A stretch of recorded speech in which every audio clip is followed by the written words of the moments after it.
Hello guys. तो कुछ दिन पहले मैंने ये एक वीडियो अपलोड करी थी, live demonstration to solve prelims के जो टफ क्वेश्चंस हैं, इनको आप कैसे लॉजिक का यूज करके कैसे आप सॉल्व कर सकते हो। तो इसमें कई सारे कमेंट भी नीचे आए थे कि काफ़ी यूजफुल है, एक बार फिर से आप इनको अपलोड करो। थैंक यू सो मच आपके अप्रिशिएशन के लिए। राइट, तो आप ही की डिमांड पे अब हम ये सीरीज कंटिन्यू करने जा रहे हैं। राइट, तो पहली बात मैं आपको बताऊं, प्रीलिम्स को आप ट्रिक्स के बेसिस पे कभी क्रैक करने की कोशिश मत कीजिएगा। Logic and tricks both are very different things. Logic आपको हर जगह लगाना है क्योंकि दिमाग जिंदा रखना है। यूपीएससी में डायरेक्ट नॉलेज से आप क्वेश्चन क्रैक नहीं कर पाएंगे, 10 से ज्यादा क्वेश्चन आप सॉल्व नहीं कर पाएंगे डायरेक्ट नॉलेज से। लॉजिक आपको हर जगह लगाना पड़ेगा और वो एप्लीकेशन कैसे होगा।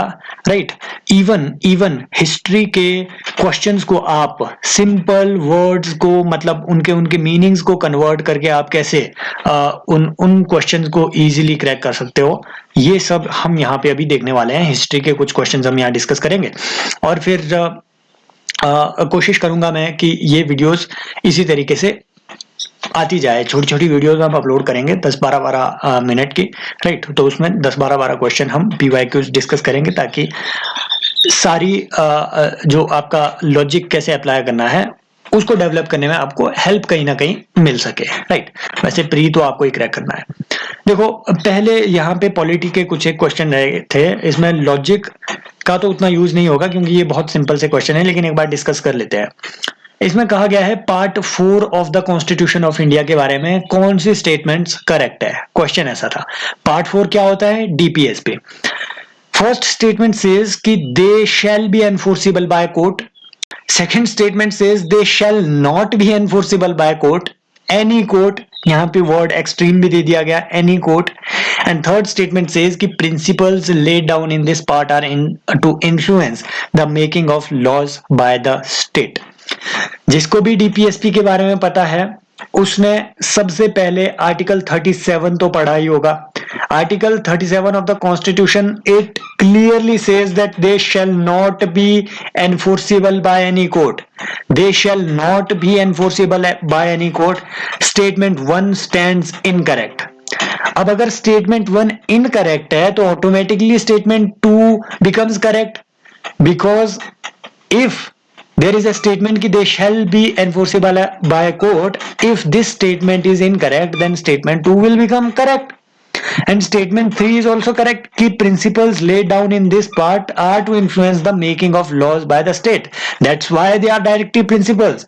They are directives issued by the constitution to the governments to fulfill certain requirements of welfareism.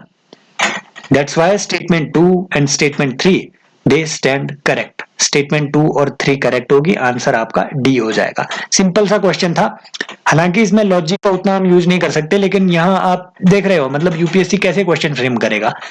एक क्वेश्चन की स्टेटमेंट दे दी, आपको बस ये आइडेंटिफाई करना है कि इन दोनों में से इनकरेक्ट कौन सा है, क्योंकि अगर स्टेटमेंट 1 करेक्ट होता तो स्टेटमेंट 2 इनकरेक्ट हो जाती, स्टेटमेंट 2 करेक्ट होती तो स्टेटमेंट 1 ऑटोमेटिकली इनकरेक्ट हो जाती।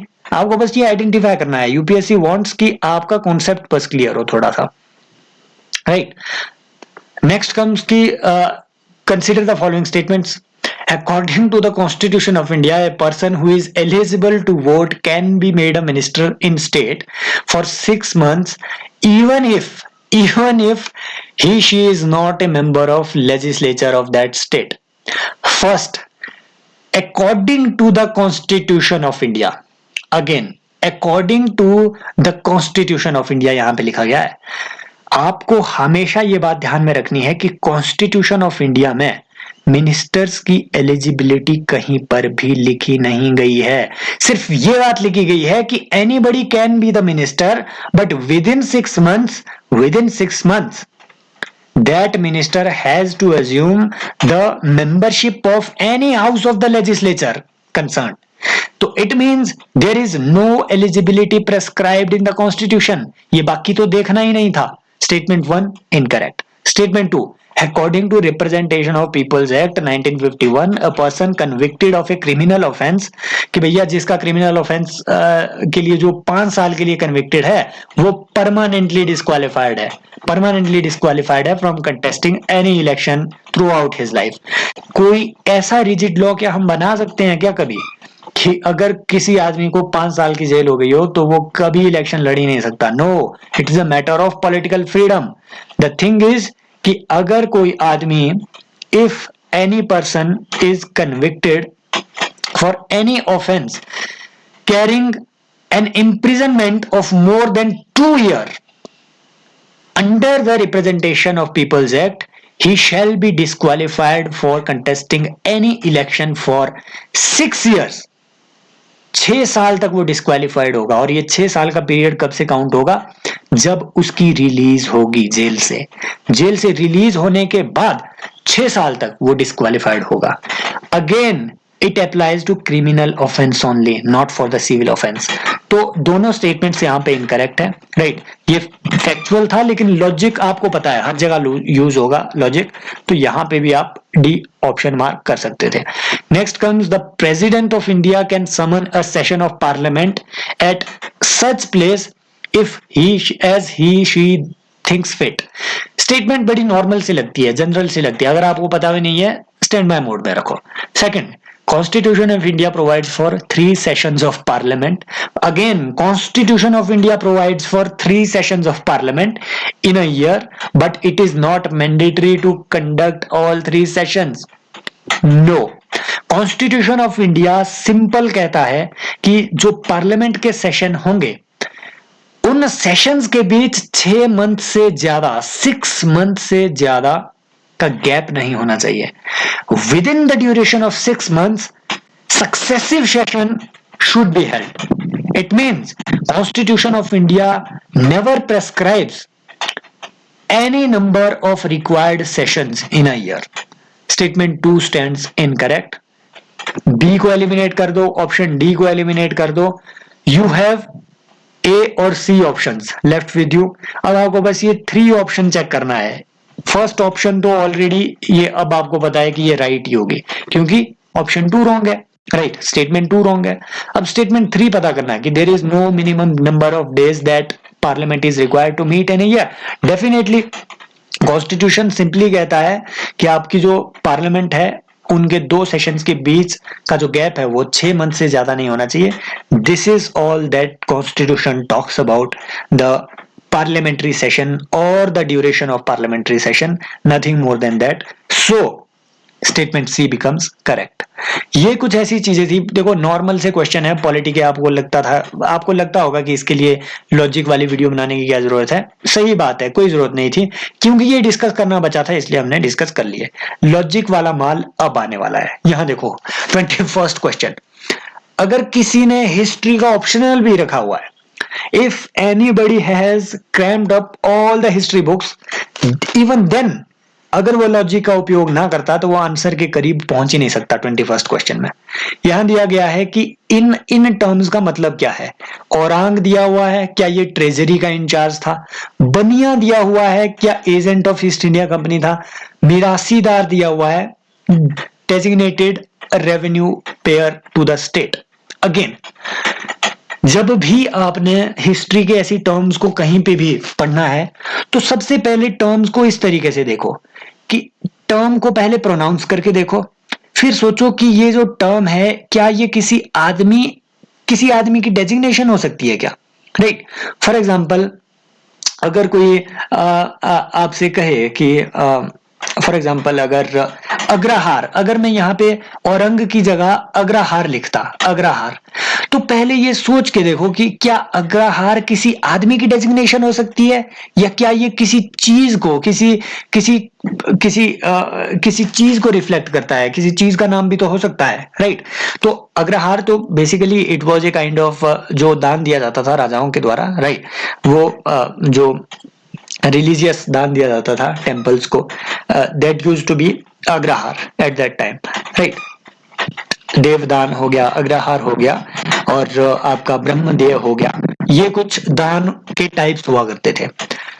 लेकिन यहां देखो बनिया basically it is a kind of designation कि ठीक है, आप बनिया कौन होता है, वो ट्रेडर होता है। बनिया आजकल भी हम ट्रेडर को बोलते हैं, बनिया की दुकान से ये लाओ। तो हो सकता है इसको थोड़ा स्टैंड बाय मोड में रखो कि यस, बनिया हो सकता है कि ये ईस्ट इंडिया कंपनी का कोई एजेंट हो, ताकि वो इंडिया में ट्रेड कंडक्ट कर सके, इंटरनल ट्रेड कंडक्ट कर सकते हैं। ये काफी मतलब सेंस बनती है इस बात की बनिए की, क्योंकि ये नई टर्म भी है बनिया, राइट, नई टर्म भी है बनिया, तो इसको हम ऐसे स्टैंड बाय मोड में रख सकते हैं। अगेन मिरासीदार, अब देखो अगर टू को हम करेक्ट मान लेते हैं तो ऑप्शन सी तो इनकरेक्ट हो ही जाएगी, राइट, क्योंकि यहाँ टू दिया ही नहीं है क्वेश्चन के। हम अब 75% क्लोज पहुंच चुके हैं। स्टेटमेंट 3 कहती है मिरासीदार। अगेन जहां दार दार वर्ड आता है इसका मतलब किसी डेजिग्नेशन की बात हो रही है, राइट, जैसे ताल्लुकदार हो गया, इट वॉज ए डेजिग्नेशन। मिरासीदार मतलब ये कोई इंसान है, राइट, और ये उस इंसान की डेजिग्नेशन है। Designated revenue payer to the state, most probably ये भी ठीक हो सकता है क्योंकि ये कोई इंसान है। अब देखो हम 75% क्लोज तो पहुंच ही चुके हैं, एक चीज को एलिमिनेट कर चुके हैं, राइट। अब अगर किसी को थोड़ा सा भी मतलब अगर किसी ने ध्यान से पढ़ा हो तो औरंग बेसिकली किसी भी ट्रेजरी इंचार्ज को हम नहीं कहते थे, ये गोडाउन जो गोडाउन बनाया जाते थे एंशिएंट इंडिया में उनको हम औरंग कहा करते थे उस टाइम, राइट, औरंग। तो अगर तो किसी को ये पता होता तो बी ऑप्शन वो डायरेक्टली मार्क कर देता। अदरवाइज भी आप ऐसे क्वेश्चंस में तुक्का जरूर लगा सकते हैं। अगर आप लॉजिक से एक ऑप्शन एलिमिनेट कर रहे हो, दो ऑप्शन, तो तुक्का लगाने से पीछे मत हटना, राइट। तो बी ऑप्शन इसकी आपकी करेक्ट थी। लेकिन हाँ, ये जो नाम वाला है कि जो भी आपको टर्म दी हुई है पहले समझो कि वो टर्म क्या डिनोट कर सकती है, राइट, क्या डिनोट कर सकती है, राइट। फॉर एग्जांपल समिति हो गया, क्या वो किसी इंडिविजुअल की डेजिग्नेशन हो सकती है? No, no, right. तो ऐसी चीजों को, टर्म्स को इस तरीके से देखने की कोशिश करो कि वो क्या डेजिग्नेट कर सकती है। नेक्स्ट, यहां पे लॉजिक का भरपूर यूज होगा आपका, राइट। 22nd क्वेश्चन कहता है कि जो स्थाविरवादी है ये महायान बुद्धिज्म के पार्ट थे। देखो हिस्ट्री में हम पढ़ते हैं कि जब बुद्धिज्म का जब हम एवोल्यूशन पढ़ते हैं बेसिकली, तो बुद्धा के बाद इसमें कई डिवीजन हुए। अगर किसी ने थोड़ा भी बुद्धिज्म को स्टडी किया होगा तो जब जब थर्ड जब सेकंड आपकी जो बुद्धिस्ट काउंसिल थी जो कालाशोक ने करवाई थी, उसमें बुद्धिज्म दो फ्रैक्शंस में बट गया, एक थेरावादा और एक महासंघिका बुद्धिज्म, राइट, थेरावाद और महासंघिका। फिर फोर्थ काउंसिल में अगेन थेरावाद से हमारे जो मतलब जो आपके कुंडल वन में हुआ था कश्मीर में फोर्थ काउंसिल, बुद्धिस्ट काउंसिल, वहां थेरावाद से एक नया ऑफशूट निकला था, उसका नाम था जो हीनयान है, वो थेरावाद से निकला था। महासंघिका से महायान, महा एक साथ। अब यही निकालो, स्थाविरवादीन और थेरावादी ये कहीं ना कहीं आपके बहुत मतलब रिलेट करते हैं ये नाम। तो इतनी अगर आपकी इंट्यूशन कहती है कि नहीं स्थाविरवादी और थेरावादी ये एक ही सेक्ट से बिलोंग कर सकते हैं, तो इसको आप करेक्ट मान लो, राइट, कि आपकी जो इंट्यूशन कह रही है वही करेक्ट है। पर यहां बोल रहा है कि स्थाविरवादी महायान बुद्धिज्म का पार्ट है, बिल्कुल नहीं सर, क्योंकि ये थेरावाद या ट्रेडिशनल या फिर जिन्हें हम कहते थे कि जिन्हें लोअर बुद्धिज्म माना जाता है, राइट, द बुद्धिज्म और ऑफ एल्डर्स, वो उस सेक्ट का पार्ट थे, राइट। तो इस तरीके से आप ऑप्शन ए को एलिमिनेट कर सकते हो, राइट, क्योंकि आपने बस नाम को रिलेट किया, थेरावादी और स्थाविरवादी। थेरावादी कौन थे? सिंपली वो जो बुद्ध को एक भगवान के रूप में नहीं मानते थे, उसको सिर्फ एक गुरु के रूप में मानते थे, राइट, जो उसकी आइडल की वर्शिप नहीं करना चाहते थे, दे वर थेरावादी, राइट। तो आपके दो ऑप्शन तो ऑलरेडी एलिमिनेट हो गए।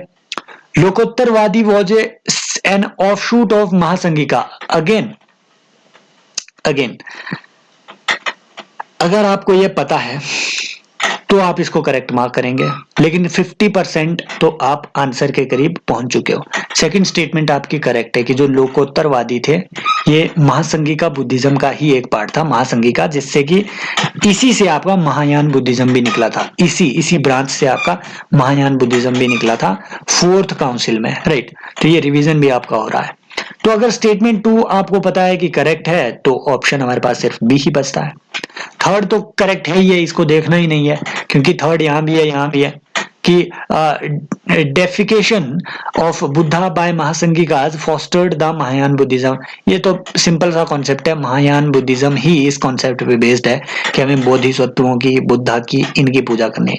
तो इस तरीके से आप रिलेट करके, टर्म्स को रिलेट करके आंसर तक थोड़ा पहुंच सकते हो। राइट, नेक्स्ट क्वेश्चन देखते हैं। नेक्स्ट क्वेश्चन कि which of the following statements correctly explains the impact of industrial revolution in India during the first half of the 19th century? Again it is a straight forward question, कोई भी इसको mark कर सकता है कि Indian handicraft जो है वो रून हो चुके हैं। यहाँ पे क्वेश्चन आपको ध्यान से पढ़ना है भैया, क्वेश्चन ध्यान से पढ़ना है। First half of 19th century की बात हो रही है। अगेन 2021 में क्वेश्चन आया था कि first quarter of 17th century, मतलब 1625 से पहले जो ईस्ट इंडिया कंपनी है उसके डिपो इंडिया में कहां कहां खुले हुए थे, ये क्वेश्चन आ गया था। तो किसी ने भी अगर ध्यान से चीजों को पढ़ा होगा तो उसे पता है 1625 से पहले ईस्टर्न इंडिया में फैली ही नहीं थी उतनी ज्यादा। राइट, ईस्टर्न कोस्ट में जो ईस्ट इंडिया कंपनी थी वो फैल ही नहीं पाई थी उतनी ज्यादा, वो वेस्टर्न कोस्ट तक ही लिमिटेड थी। बस इतनी नॉलेज से आपका वो क्वेश्चन वहां पे सॉल्व हो सकता था। यहाँ again first half of the 19th century, मतलब 1850 से पहले की बात यहाँ पे हो रही है। राइट, तो ये इस तरीके से आपने ध्यान रखना है। बिल्कुल ए इज द आंसर कि इंडियन जो हैंडीक्राफ्ट इंडस्ट्री है वो रून हो चुकी थी। ये स्ट्रेट फॉरवर्ड आपका क्वेश्चन है यहाँ पे। Right, consider the following. अब यहाँ पे अगेन हाफ आंसर तक आप पहुंच सकते हो। यहां बोला हुआ है कि इनको क्रोनोलॉजिकल ऑर्डर में आप इनको अरेंज करो। देखो, rise of Pratihara under king Bhoj, statement 1 ये कहता है। स्टेटमेंट 4 कहता है कि पाल डायनेस्टी फाउंडेड बाय गोपाला। दो वर्ड्स पे फोकस करो, फाउंडेड और राइज। आपको पता है, आपको पता होगा कि जो, अगर आपने मेडाइवल इंडियन हिस्ट्री थोड़ी सी भी पढ़ी हुई है, राइट, मतलब ये लगभग 600-700 ईस्वी वाली जो हिस्ट्री है उसको अगर पढ़ा है तो आप ट्राइपार्टाइट स्ट्रगल के बारे में जानते होंगे। राइट, जो एक, जिसे हिंदी में कहते हैं शायद त्रिपक्षीय विवाद जो चला था। राइट, आपका जो दोआब का एरिया था, गंगा जमुना दोआब, उसको लेकर जो स्ट्रगल चला हुआ था वो किन के बीच था? पाल, प्रतिहार और आपका जो राइट, तो जो ये ट्राइपार्टाइट स्ट्रगल था ये इनके बीच में चला हुआ था। इट मींस पाल और प्रतिहार दोनों एक समय पे एग्जिस्ट तो कर ही रहे थे। अब अगर एक समय पे एग्जिस्ट कर रहे हैं तो इस जो फाउंडेशन है वो तो पहले ले डाउन होगी ना। कोई भी डायनेस्टी अगर फाउंड होगी उसके 100-150 साल तो वो ले ही लेगी अपने आप को स्ट्रॉन्ग बनाने के लिए। इट मींस गोपाल के अंडर जो पाल डायनेस्टी की फाउंडेशन है, अगर आपको डेट भी पता नहीं है इसकी, वो पहले हुई होगी बिफोर द राइज ऑफ प्रतिहार, क्योंकि प्रतिहार का राइज भी उसी वक्त हुआ होगा जब ये ट्राइपार्टाइट स्ट्रगल चला है। समझ रहे हो बात को? किसी भी डायनेस्टी को का राइज के फेज में हम कब उसे पढ़ते हैं? सिंपली उस वक्त पढ़ते हैं जब वो किसी बड़े स्ट्रगल में हो, जब वो बड़े सारे युद्ध जीत रही हो। राइट, जैसे गुप्त डायनेस्टी का राइज अगर हम बोले तो कब हुआ होगा? कब हुआ होगा? वो चंद्रगुप्त विक्रमादित्य के टाइम पे हुआ होगा ज्यादा राइज आपका। राइट, या समुद्रगुप्त के टाइम पे हुआ होगा। उन्हें ही तो हम बोलेंगे वेरी फेमस रूलर्स। राइट, जैसे विजयनगरा एम्पायर का राइज अगर हम बोलेंगे, राइट, अगर राइज हम बोलेंगे या अगर पीक पे हम बोलेंगे किसी विजयनगरा एम्पायर को, तो वो किसके टाइम पे होगा? बिल्कुल, तो 1509 के बाद हम बोलेंगे उसे। राइट, क्योंकि कृष्णदेवराय उसके बाद आया। सिंपली राइज की जब भी हम बात कर रहे हैं, डायनेस्टी के राइज की, इट मींस वो अपने पीक की ओर जाने की कोशिश कर रही है। पीक पे जाने से पहले उसकी फाउंडेशन हुई होगी ना। राइट, तो प्रतिहार के राइज से पहले कहीं ना कहीं आपका पाल डायनेस्टी की फाउंडेशन जरूर हुई होगी। फाउंडेशन तो इट मींस ये 4 पहले आना चाहिए, 1 बाद में आना चाहिए। 4 और 1 ये सीक्वेंस कहाँ है? सिर्फ यहाँ पे 2 में। अब अगर आपको पता है कि क्या इसका एग्जैक्ट आंसर क्या होना चाहिए तो आप उसको मार्क कर सकते हैं। राइट, लेकिन हाफ आप आंसर तक पहुंच सकते हैं लॉजिक का यूज करके। बाकी ऐसे क्वेश्चन, ये वो क्वेश्चन है जिन्हें आपको छोड़ देना चाहिए, ज्यादा रिस्क भी नहीं लेना चाहिए, लेकिन कहीं ना कहीं अगर आपको लगाना ही है तो इस तरीके से आप लॉजिक लगा सकते हो। हुंडी पे पूछा हुआ है कि पोस्ट हर्षा पीरियड के बाद जो हुंडी वर्ड है ये जनरली किस चीज के लिए रेफर करती है।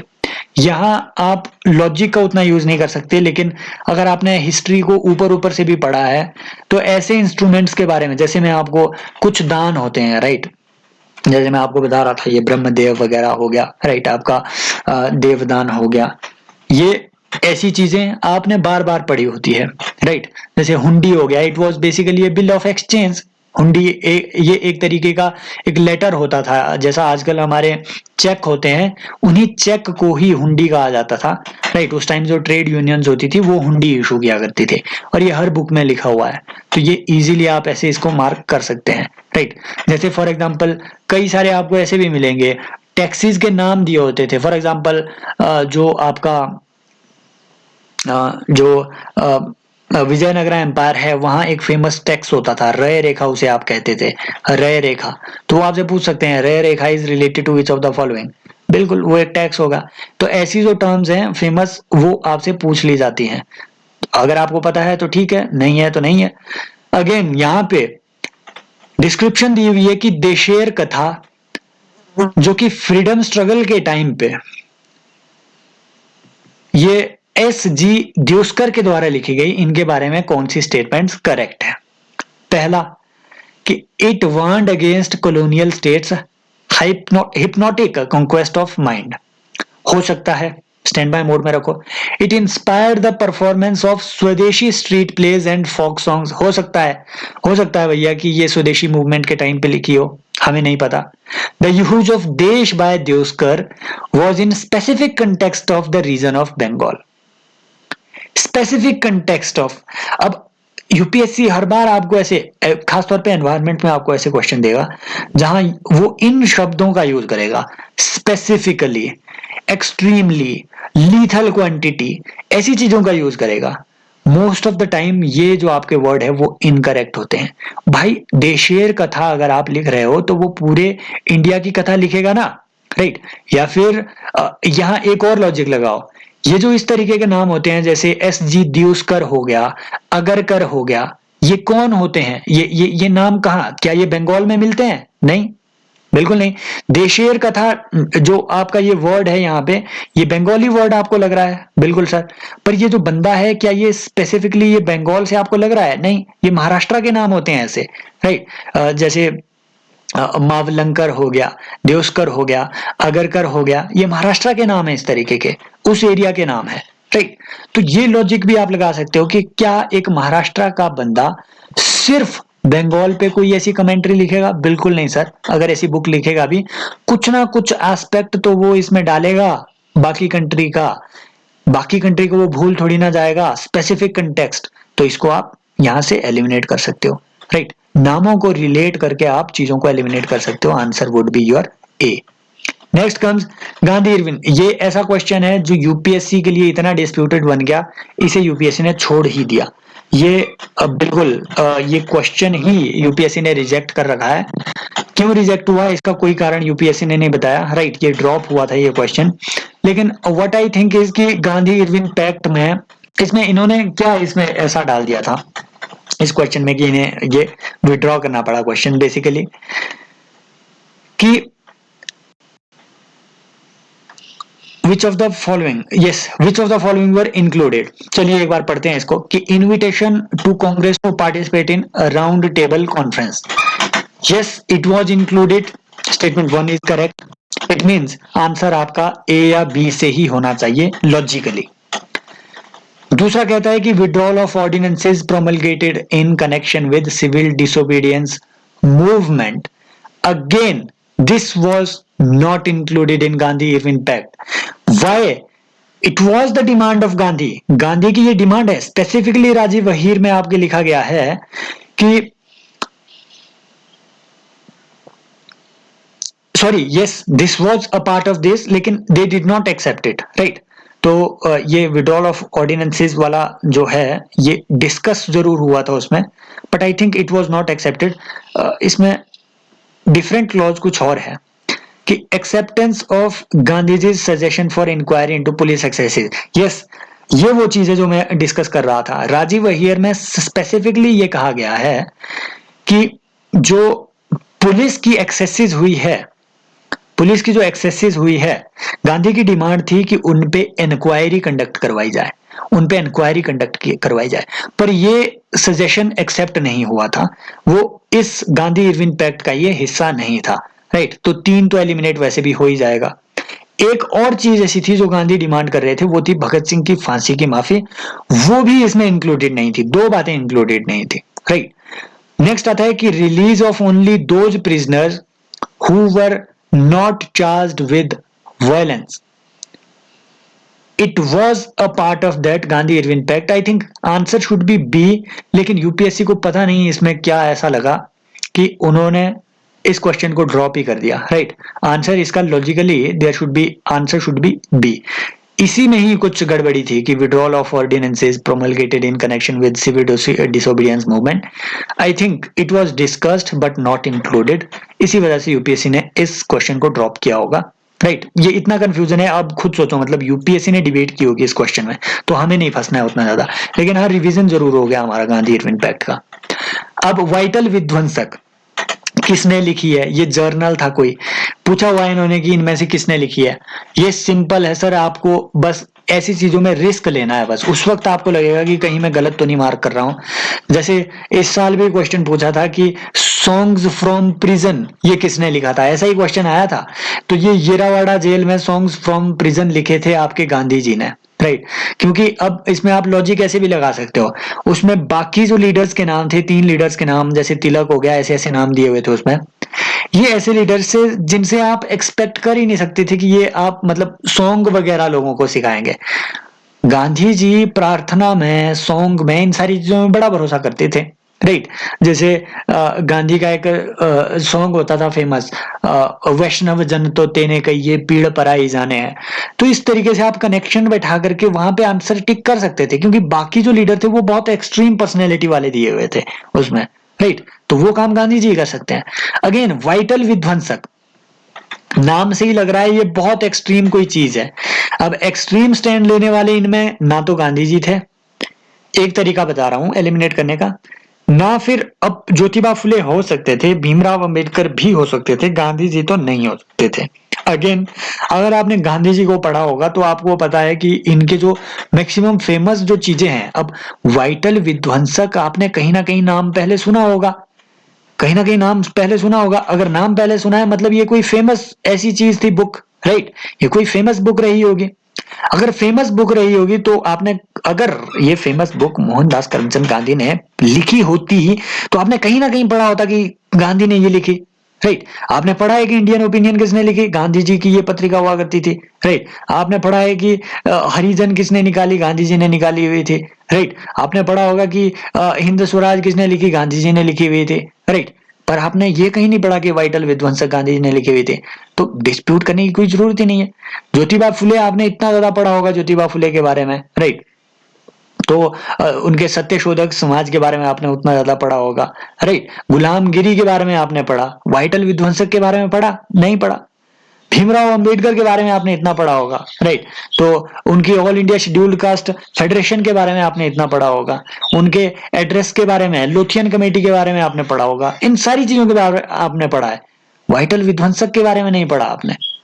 इट मीन्स ये कोई अलग चीज है या कहीं फंसाने की बात कर रहे हैं, तो आप रिस्क लेकर के ये जीबी वालंगकर इन्हें आप यहाँ पे मार्क कर सकते थे, राइट। तो इस तरीके से ये एक अप्रोच हो सकती है कि आप ऐसे क्वेश्चंस को कैसे डील करें।